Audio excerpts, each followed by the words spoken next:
એટલે જે અનંત બ્રહ્માંડના અધિપતિ હોય એ અનંત બ્રહ્માંડના અધિપતિ એટલા માટે જ અકહ હોય, કારણ એનું વર્ણન સંભવ નથી. આપણી વાણી એનું નિરૂપણ નથી કરી શકતી, અને એટલે જ એને અનિર્વચનીય કહ્યું છે. સૌથી પરે, સૌ એની અંદરમાં સમાયેલું એવું એ પરાત્પર બ્રહ્મ, એવું એ પરમ તત્વ છે. અને એ જે લોક છે, એ જે એનું સ્થળ છે, એ અદ્વિતીય છે. એક જ, એકમ અદ્વિતીયમ. એનું વર્ણન કરવાની કોશિશ છે.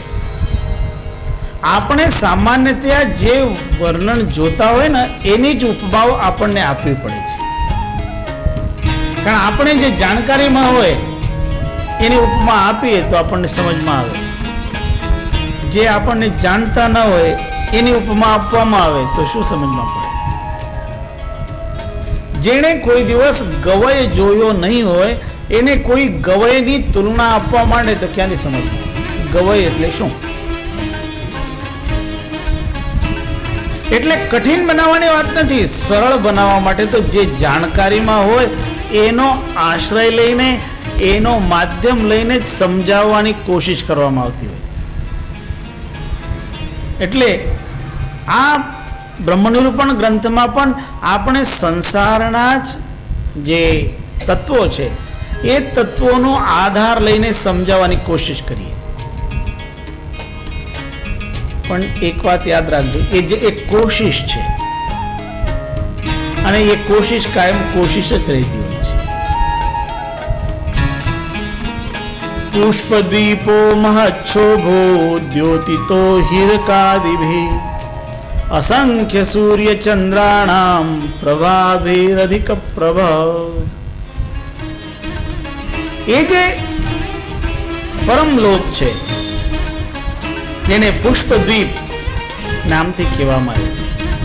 હવે અહીં પુષ્પદ્વીપ કહેવાનો તાત્પર્ય છે કે આપણને પુષ્પ ગમે. બધાને ફૂલ સારું સુંદર મજાનું ફૂલ હોય તો બધાને ગમે. તો કહે કે એવું એ દ્વીપ છે જે ફૂલ જેવું દ્વીપ છે, એવું શોભાયમાન છે કે એની શોભા અતિશય શોભા છે.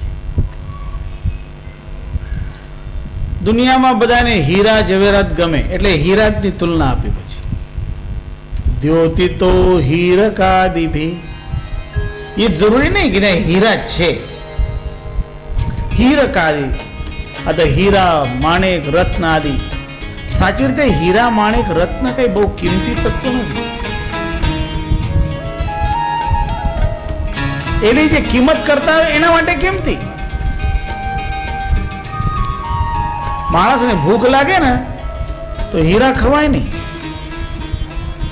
ગમે તેટલા હીરા તમારી પાસે હોય ને ભૂખ લાગે તો તમે રોટલી ગોતો, એની દૃષ્ટિથી હીરાનું કોઈ મૂલ્ય નહીં. પણ જે હીરાનો વ્યવસાય કરતા હોય એ તો જાણે કે આનું તો બહુ મોટું મૂલ્ય, કારણ આના કારણ કેટલી રોટી ખરીદવામાં આવે. તો માનવીની જે દૃષ્ટિ છે એ દૃષ્ટિમાં આવતા ઉપકરણોનો જ અહીં વર્ણન કરતા શોભા વધારવાની ચેષ્ટા છે, શોભાનો વર્ણન કરવાની કોશિશ છે. પુષ્પદ્વીપો મહચ્છોભો દ્યોતિતો હીરકાદિભિ અસંખ્ય સૂર્ય ચંદ્રાણામ પ્રભાભિરધિક પ્રભ. કે અનંત સૂર્ય ચંદ્રમાઓની જે શોભા છે એ શોભાથી પણ અધિક શોભા.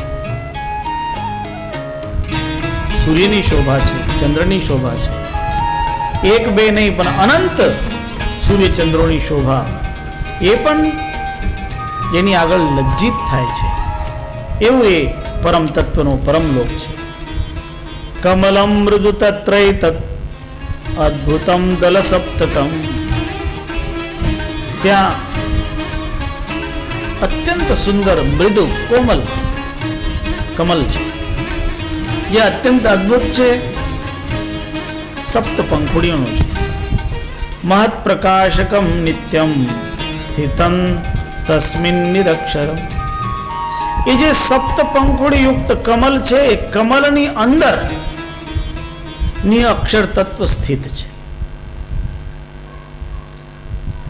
આ બધું બાહ્ય આવરણ, બાહ્ય રૂપ બતાવવાની કોશિશ છે. કારણ માનવીને સામાન્યતયા બાહ્ય વસ્તુઓ જોવા મળતી હોય અને એને સમજણમાં આવે, એને આંતરિક સમજાવવામાં આવે તો એને એવું જોયું ના હોય એટલે એને એનો ખ્યાલ નહીં આવે. પણ આ બધું જે છે, જે બાહ્ય છે એ અંતરમાં છે. એટલે આપણે ત્યાં એક કહેવત છે, જે બ્રહ્માંડ છે તે પિંડમાં છે. યથા બ્રહ્માંડે તથા પિંડે. માનવીના અંતરમાં પણ એવી અવસ્થા છે. સાધક, સાધના કરનાર નિસ્તત્વમાં જ્યારે લીન થતો હોય તો એવી રીતની અનુભૂતિ મેળવતા હોય છે. અને એ પણ ઘટ અર્થાત સ્વયંમાં જ એની અનુભૂતિ. આપ હી આપ, સોહમ તત્વ અજપા જાપ, જહાં કબીર સાહેબ આપ હી આપ. અર્થાત એ જેમ જેમ જાગૃત થાય તેમ તેમ એને એવી અનુભૂતિઓ થવા માંડે. અને જેને એવી અનુભૂતિ થાય પછી એને જગતમાં કોઈ પણ જાતનો આસક્તિપૂર્ણ વ્યવહાર કરવાની જરૂર રહેતી નથી. સ્વયં અનાસક્ત થઈ જતા હોય. નથી એના માટે માન રહેતો, નથી એના માટે મોહ રહેતો. કારણ જે પૂર્ણ જાગૃત છે એ પૂર્ણ તત્વ પાસે પહોંચી ગયા હોય તો એ માત્ર પછી વ્યવહાર સમજીને વ્યવહાર કરે છે. અર્થાત દ્રષ્ટા તરીકે જીવે છે, ફરજ સમજીને કાર્ય કરે છે. અને એ અવસ્થા જીવન મુક્તની. જીવન મુક્તમાં વ્યક્તિ કર્મ તો કરતો જ નથી, પણ એને કોઈ કર્મનો લેપ લાગતો નથી. કર્મ બનતા હોય પણ એને કોઈ કર્મ બંધનમાં નાખે નહીં.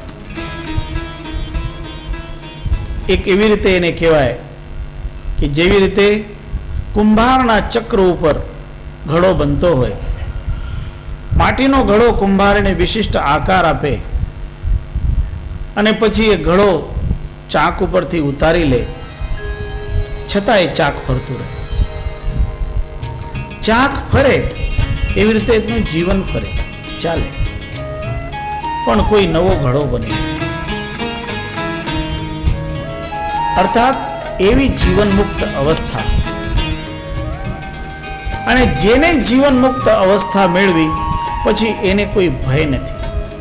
અહીં સુધી કે એને મૃત્યુનો પણ ભય નથી. કારણ જે મુક્ત થઈ ગયા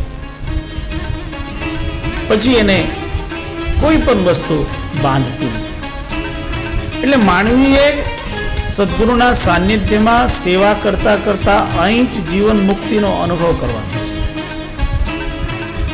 જીયત મુક્તા સો મુક્તા. એટલો જીવન મુક્ત જ્યાં સુધી નહીં બને ત્યાં સુધી ફરી ફરી આવવાનું પડતું હોય છે.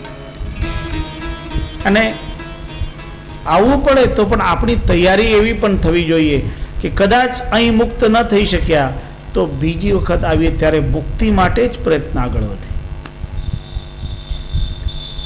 પણ એના માટે પણ શ્રદ્ધા, એના માટે પણ નિષ્ઠા અને એના માટે પણ સદગુરુનો આશ્રય. જે પરમ સદગુરુના એક નિષ્ઠ ભક્ત થઈ જાય એને તો સદગુરુ પાર લગાવે, પણ સાથે સાથે જે બીજા એમાં પ્રયત્નશીલ હોય એમને પણ ભટકવા નહીં, એમને ફરી મોકો મળે. વારંવાર માનવીને ભલે જન્મ લેવો પડે પણ છેલ્લી જે પરમ મુક્તિની આવશ્યકતા છે એના માટે જ દરેક સાધક પ્રયત્ન કરતો હોય છે. અને એ સાધકની જે સાધના છે એ છેલ્લે એ સાધના પરમ જાગૃતિમાં જ સાધના છે.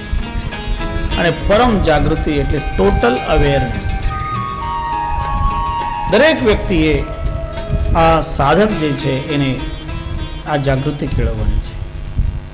જેમ જેમ સાધક વધુમાં વધુ જાગૃત રહેશે એનો વિવેક એટલો સ્પષ્ટ થશે.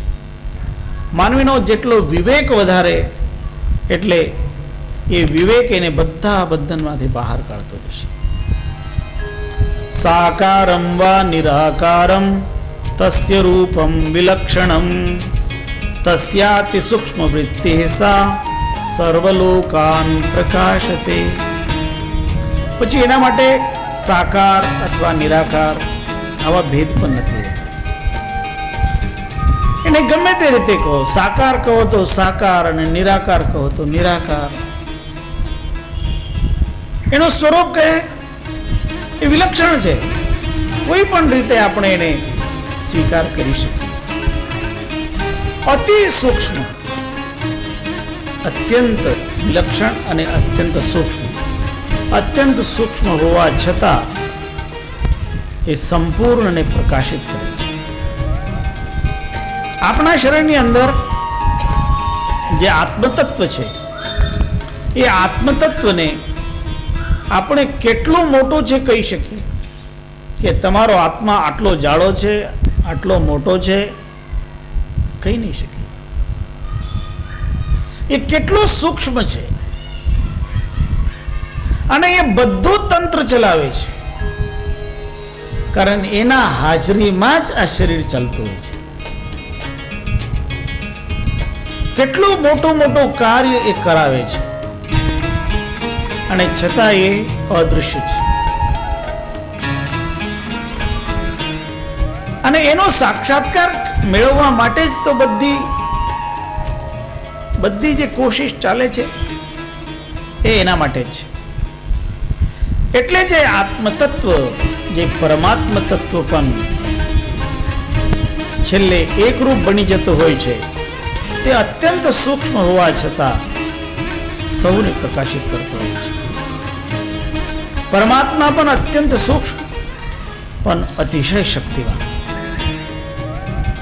આજના વૈજ્ઞાનિકો પણ આ વાતને સ્વીકાર કરે છે. ધીમે ધીમે વૈજ્ઞાનિકો ધાર્મિક લોકોની ભાષા બોલતા થઈ ગયા છે. કારણ જે ધાર્મિકોની ભાષા છે ને, ધર્મનું જેમને વિવેચન કર્યું છે એમને આવી વાણી કહી છે કે આવું પણ છે ને તેવું પણ છે. આવું કયું છે? જેવી રીતે આપણે ઈશાવાસ્યોપનિષદનો એક મંત્ર લઈએ, એમાં વિવેચન કર્યું છે તદે જતી તન્ને જતી તદ્દૂરે તદ્વંતિકે તદંતરસ્ય સર્વસ્ય તદુ સર્વસ્યાસ્ય બાહ્ય જતા. કે એ તત્વ એવું છે કે એ ડોલતું હોય છે. એ જૃ ધાતુનો અર્થ છે કંપન. જે કંપન થાય એમાં ડોલતું હોય. કે તન્ને જતી એ ડોલતું નથી, જે ડોલે છે અને નહીં ડોલે. તદે જતી તન્ને જતી તદ્દૂરે એ બહુ દૂર છે અને તદ્વંતી કે બહુ નજીક છે. હવે આપણે થોડોક વિચાર થાય કે જે ડોલે છે એ નહીં ડોલે અને નહીં ડોલે એ ડોલે.